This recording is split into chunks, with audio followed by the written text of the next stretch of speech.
প্রথমেই সকলকে জানাই শুভ দোল পূর্ণিমার অনেক শুভেচ্ছা এবং ভালোবাসা। বসন্তের এই রঙের মতো সকলের জীবন রঙিন হয়ে উঠুক। বসন্তের এই রং লাগুক সকলের জীবনে।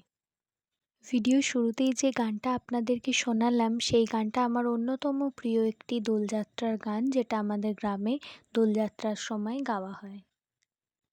এই দোলযাত্রা তো অনেক তিথিতেই অনেক জায়গায় পালন করা হয়, তবে আমাদের গ্রামে মেনলি রাজদোল এবং তৃতীয়া তিথিতেই এই দোল পালন করা হয়।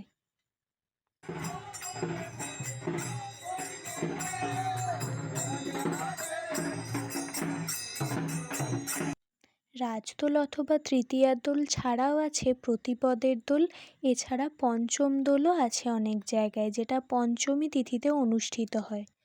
আমাদের গ্রামে যে দুটো দোল আছে সেই দুটো দোলের আগের দিনই নাড়া পোড়া বা চাঁচর পোড়ানোর রীতি আছে।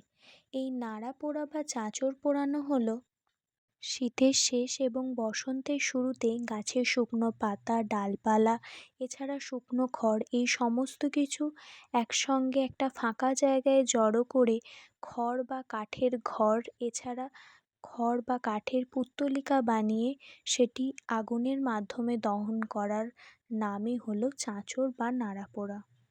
এই নাড়া পোড়া বা চাঁচর পোড়ার মাধ্যমে অশুভ শক্তিকে পুড়িয়ে ফেলা এবং নাশ করার কথাও মনে করা হয়।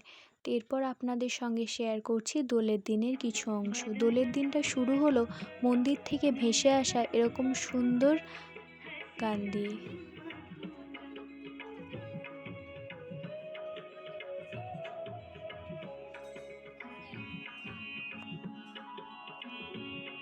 ভাবতে খুবই অবাক লাগে, আজ থেকে ৫ বছর আগেও কি আমি ভেবেছিলাম যে এইভাবে ঠাকুরের পায়ে আবির ছুঁয়েই নাকি আমার দোল খেলা শেষ হয়ে যাবে। কত তাড়াতাড়ি আমরা বড় হয়ে যাই, তাই না? তো এই বাচ্চাদেরকে দেখে আমার আমার নিজের রং খেলার কথা মনে পড়ে যাচ্ছে ছোটবেলার। যাই হোক, আজকের মতো এই পর্যন্ত।